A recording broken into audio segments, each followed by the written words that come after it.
Hello everybody, here is Mia Penfold at ASA, All Strings Attached. I'm going to read an article today on consent, but in a different sense. It is on the Metro.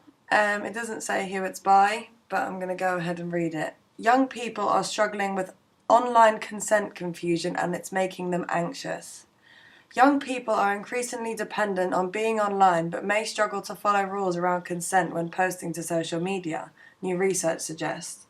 To mark Safer Internet Day, the UK Safer Internet Centre has published new research which it says shows confusion and conflict among under 18s when it comes to expected behaviour online.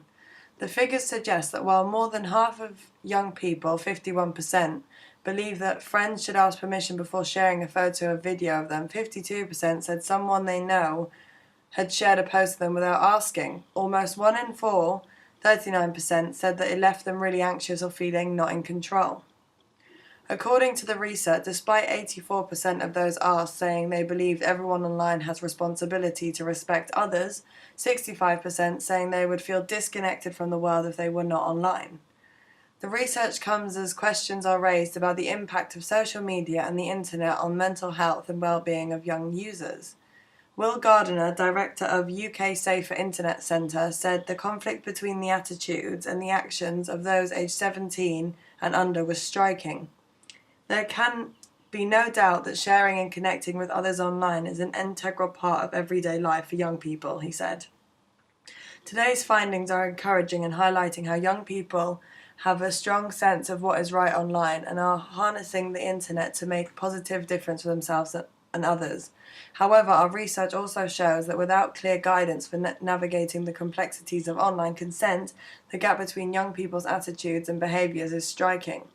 Safer Internet Day provides a unique opportunity to address this gap by listening to young people's experience, leading by example and encouraging conversations about their online lives. Despite the research also appearing to highlight large numbers of young people sharing screenshots of other people's photos, comments, messages at least once a week, more than 2/3 said the internet was a safe space for them to understand issues they did not want to ask about. It is vital that we, from an individual to an industry level, take responsibility to support young people to navigate consent online and put their positive attitudes into action, Mr. Gardiner said. We must move beyond advising them only on what they should do online and work with them to understand how to do this in practice. In doing so, we can empower young people and those who support them to be better able to harness the use of positive power and the internet for good.